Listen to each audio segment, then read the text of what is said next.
sifat hal keduniawian masing-masing. Dalam bukunya Fahmi Irham mengatakan bahwa sifat dasar manusia adalah homo homini lupus. Manusia adalah serigala bagi manusia yang lainnya. Ini yang dikatakan oleh di dalam bukunya Fahmi Irham bahwa manusia adalah homo homini lupus. Manusia adalah serigala bagi manusia yang lainnya. Dan tentu hal ini harus kita bisa mengerem. Agar supaya apa? Agar supaya tidak terjadi tindakan-tindakan yang merugikan orang lain. Tindakan-tindakan yang merugikan orang lain dikatakan sebagai tindakan fraud atau tindakan kesalahan. Sebelum saya lanjut membahas mengenai tindakan fraud, kita materi yang sebelumnya membahas mengenai moral dan moralitas. Di mana ada aturan yang terikat, ada aturan yang tidak mengikat di masyarakat. Ada dua aturan, yang mengikat maupun tidak mengikat. Dalam masyarakat, minimalnya ketika seseorang melanggar mengenai moralitas ini, ada sanksi sosial yang terjadi. Apa itu sanksi sosialnya? Ya biasanya dikucilkan. Paling sedikit adalah itu. Oleh karenanya, kita membahas mengenai moralitas yang harus kita jaga sebagai mahasiswa, sebagai masyarakat, sebagai faktor internal dari suatu organisasi. Moralitas berasal dari bahasa Yunani mos atau Moses. Moralitas membentuk suatu masyarakat bagaimana mereka bertindak. Biasanya diawali dengan diadakannya kebudayaan, kebiasaan yang akan membentuk kegiatan masyarakat itu oleh pupuhu atau ketua adat atau yang dituakan. Dan kita tinggal mengikutinya saja. Ada beberapa penelitian yang mengatakan kalau kita ingin masuk ke dalam masyarakat atau golongan tertentu, ya ikuti kebudayaannya. Dan budaya sendiri dipengaruhi oleh 5 hal. Bahasa, komunikasi, struktur, nilai, dan sikap. Agama yang paling terakhir. Bagaimana kegiatan di masyarakat dipengaruhi oleh agama?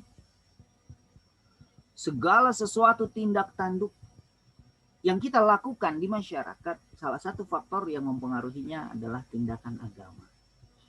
Dan etika mengerem bagaimana supaya mendampingi, kita jalan berdampingan antara etika dengan agama. Bagaimana mereka berjalan berdampingan. Ketika agama mengajarkan kita tentang suatu kebaikan, begitu juga etika. Dalam suatu perusahaan, ada yang harus mengerem supaya tidak terjadi kesalahan atau fraud. Bagaimana fraud terjadi? Fraud terjadi karena dorongan dari dalam diri. Menginginkan segala sesuatu halnya dengan cara instan. Mengirimkan segala sesuatunya agar untuk kepentingan sendiri. Orang-orang dalam suatu organisasi, mereka menginginkan sesuatu hal untuk memperkaya diri mereka sendiri. Itu sudah dorongan. Kadangkala banyak orang yang tidak mempunyai iman dan dorongan nuraninya mengatakan bahwa mereka harus melakukan fraud. Ini yang kita rem. Apa saja yang mempengaruhi tindakan fraud seorang manusia? Tindakan fraud adalah tindakan kesalahan yang disebabkan oleh human error atau disebabkan karena adanya kekeliruan atau tindakan yang ditimbulkan karena keinginan ego pribadi untuk memperkaya diri sendiri dengan cara melakukan tindakan curang atau kecurangan. Ini yang dikatakan sebagai fraud. Kecurangan itu sendiri secara umum merupakan suatu perbuatan melawan hukum yang dilakukan oleh orang dari dalam atau dari luar organisasi dengan maksud untuk mendapatkan keuntungan pribadi atau kelompoknya yang secara langsung merugikan pihak lain. Fraud sebagai tindakan pidana atau perbuatan korupsi. Bagaimana mencegah ini? Ini bisa dicegah. Ya, salah satunya tadi kita mengikuti etika yang berlaku, baik di masyarakat maupun organisasi. Kecurangan-kecurangan yang seharusnya tidak terjadi, ini bisa dicegah. Yang pertama, untuk mencegah tindakan fraud adalah dengan cara menganalisa track record atau melihat background dari setiap karyawan. Yang kita lihat dari awal perekrutan dengan melampirkan kurikulum vitae atau CV. Pencegahan fraud pada perusahaan sudah dilakukan sejak awal. Proses perekrutan karyawan sebelum memanggil seorang kandidat untuk diwawancarai kerja, sebaiknya lakukan terlebih dahulu cek background terhadap calon karyawan tersebut. Terutama jika mereka nantinya akan bekerja dalam bidang keuangan. Cari tahu apakah mereka pernah terlibat perbuatan-perbuatan kriminal, melanggar peraturan-peraturan di tempat kerja yang sebelumnya. Pastikan juga semua informasi yang mereka sertakan dalam kurikulum vitae benar-benar terbukti adanya, seperti yang sudah disebutkan. Yang kedua, bagaimana kita mencegah tindakan fraud? Kendali atau kontrol internal merupakan hal yang bisa kita terapkan untuk menjaga aset milik perusahaan. Memastikan integritas transaksi, juga laporan keuangan, serta mencegah terjadinya fraud. Cara terbaik melakukan pencegahan ini adalah dengan cara membagi tugas dan tanggung jawab pada karyawan yang berbeda. Misalnya, Anda ditugaskan menjadi salah satu karyawan untuk menangani pekerjaan kasir. Orang yang lainnya, pastikan mereka mencatat laporan keuangan. Dan yang lainnya lagi, pastikan supervisor atau supervisinya bisa mengkontrol kegiatan yang dilakukan oleh dua orang ini. Ini salah satu cara untuk kita bisa mencegah fraud bagi pekerjaan tersebut. Kemudian, menerapkan sistem pelaporan secara berkala. Kalau kalian belajar mata kuliah sistem informasi manajemen, laporan yang kalian keluarkan baik itu per minggu, per bulan, atau per tahun, real time ad hoc, ini bisa mencegah terjadinya fraud. Atau dengan cara memantau mereka melalui CCTV. Oleh karenanya, penting kita bisa menjalankan perusahaan dengan sistem yang sudah berbasis software untuk bisa mengkontrol dan bisa mengakses laporan-laporan tersebut kapan saja, di mana saja. Dengan begitu, karyawan bisa dengan mudah kita pantau. Kita jelaskan pada mereka tindakan-tindakan seperti apa saja yang termasuk kategori fraud dan bagaimana tanda-tandanya. Beritahu kepada karyawan bahwa laporan mereka akan ditangani secara rahasia.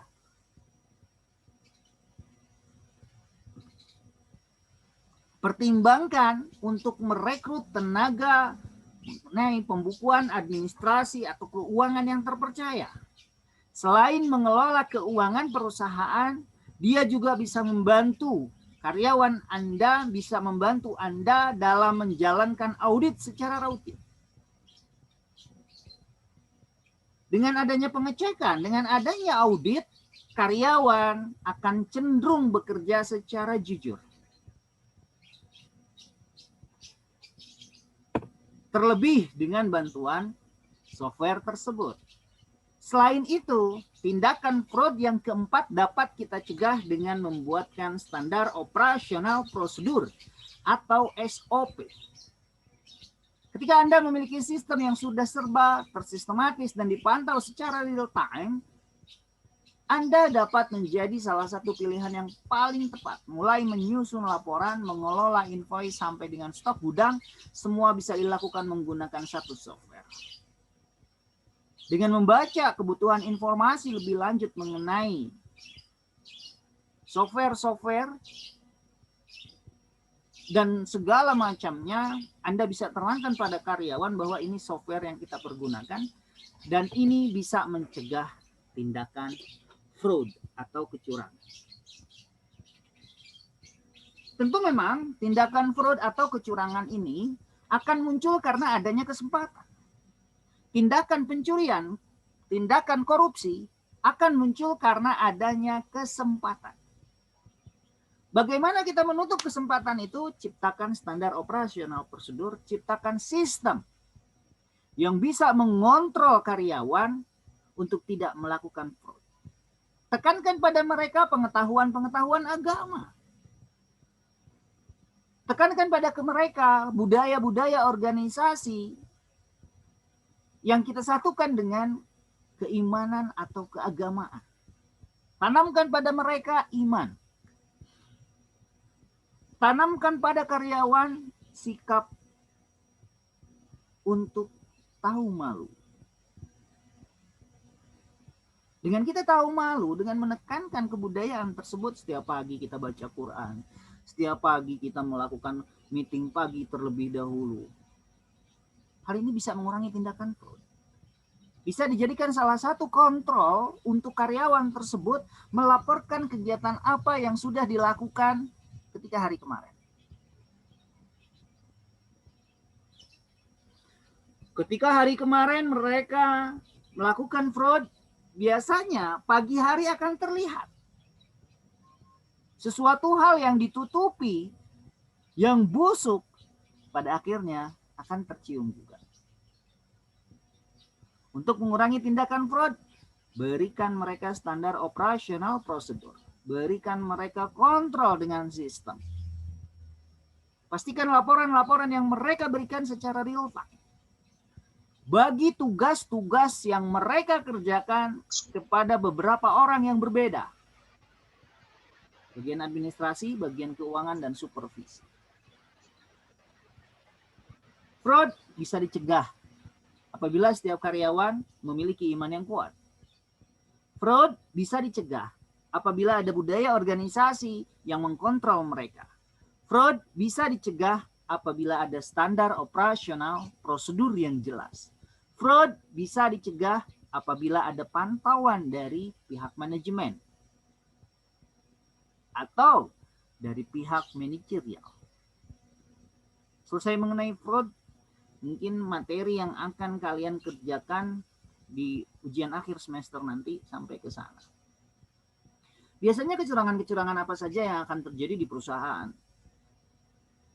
yang rentan dicurangi, biasanya bagian keuangan atau finance. Apalagi gudang. Apalagi sales, marketing. Semua sebetulnya ada celah, bisa dijadikan celah oleh mereka yang terdesak untuk melakukan tindakan fraud. Bagian sales, memalsukan laporan penjualan. Bagian akuntansi, memalsukan laporan neraca, laporan pembukuan. Bagian ke-HRD-an, memasukkan orang. Itu fraud. Semua ada celah untuk melakukan fraud. Dan semua bisa dicegah. Kecurangan-kecurangan tersebut bisa dicegah. Pantau. Ciptakan budaya organisasi. Budaya yang memiliki budaya malu. Malu untuk berbuat salah. Malu untuk berbuat curang. Ini sangat penting. Lakukan briefing pagi setiap pagi. Dekatkan karyawan pada agama, dekatkan karyawan kepada Tuhan, dekatkan karyawan pada Allah Subhanahu wa taala. Ketika mereka mempunyai malu, tindakan fraud itu tidak akan terjadi. Kemudian materi yang selanjutnya mengenai perusahaan lingkungan yang terjadi dalam etika bisnis. Alam Indonesia ini kaya. Kita selesaikan dulu dengan fraud tadi. Kita tutup fraud. Dan mudah-mudahan kecurangan, korupsi, dan lain sebagainya tidak akan pernah terjadi di tempat kalian bekerja atau di perusahaan kalian nanti. Tekankan pengetahuan agama, tekankan keimanan. Tekankan keimanan. Ini akan mengurangi tindakan fraud. Sebelum saya lanjutkan dulu, silakan. Kalau misalnya ada yang ingin kalian tanyakan, boleh kalian bertanya mengenai tindakan fraud atau lain sebagainya. Dan ketika tindakan fraud ini ketahuan dan merugikan karyawan, merugikan perusahaan, ya tentu tindakan yang paling selain dikeluarkan, biasanya perusahaan akan melibatkan pihak kepolisian. Pihak kepolisian akan melakukan investigasi mendalam. Kalau dilaporkan oleh perusahaan, ya akhirul katanya penjara, akan diproses ke dalam penjara kalau melanggar hukum. Oleh karenanya dalam etika bisnis kita diajarkan untuk tidak melakukan tindakan fraud atau kecurangan. Cara pencegahannya itu di awal kita mengetahui bagaimana pembentukan karakter seorang pebisnis sebagai seorang karyawan. Bagaimana dalam etika bisnis kita diajarkan untuk bertanggung jawab dengan apa yang kita lakukan. Di etika bisnis, bagaimana kita bertanggung jawab terhadap diri kita sendiri. Physical question, terhadap tubuh kita sendiri. Terhadap spiritual kita sendiri. Physical question, emotional question. Kita jaga emosi kita. Jangan kita terburu nafsu. Ngelihat tetangga beli mobil, cekot-cekot. Ngelihat tetangga beli rumah baru, pingsan kita. Itu yang kita tekankan. Physical question, emotional question, spiritual question. Yang penting, ini kita isi. Intelligentsia question. Kita harus sensitif terhadap hal-hal yang berbau kecurangan. Bila perlu ya laporkan. Kita harus sensitif dengan keadaan yang terjadi di lingkungan organisasi, baik eksternal maupun internal. Selain di lingkungan organisasi, ya tentu saja di lingkungan masyarakat. Sensitif dengan hal itu. Kalau ada kecurangan, ya kita berantas. Ya, kita akan mengakhiri sesi pertama, dan di sesi pertama ini saya akan mengambilkan gambar. Silahkan dibuka videonya, dibuka kameranya. Hitungan ketiga, 1, 2. Berikan senyuman yang terbaik. Yang belum mandi, yang belum sikat gigi, berikan senyuman yang terbaik. Mungkin itu akan menutupi bahwa kalian belum mandi atau kalian belum sikat gigi. 1, 2, 3. Sekali lagi.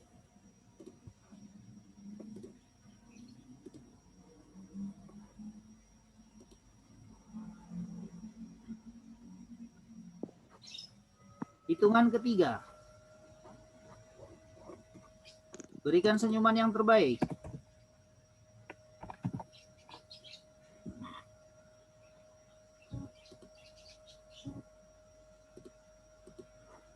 1, 2, 3.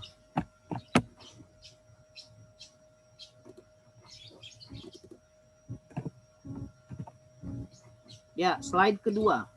Buka videonya. Hitungan ketiga.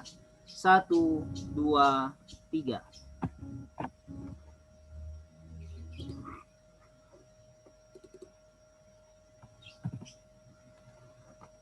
Masih slide yang kedua. Hitungan ketiga.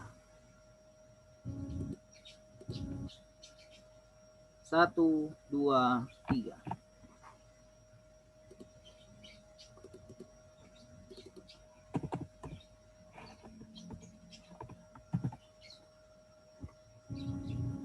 Ya, slide yang ketiga. Hitungan ketiga. 1, 2, 3. Berikan senyuman yang paling manis. Katakan pada dunia bahwa kalian bisa.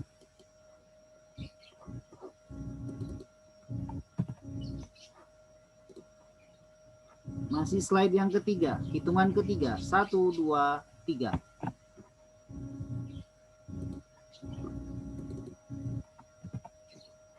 Yang belum mandi, segera mandi dulu. Yang sudah mandi, jangan lupa sikat gigi. Dan berikan senyuman yang terbaik bahwa kalian, menyatakan bahwa kalian sedang bahagia pada hari ini. Dan sesi yang pertama ini, saya cukupkan sekian. Saya akan masuk ke sesi yang kedua, di mana kita akan membahas mengenai perusakan lingkungan.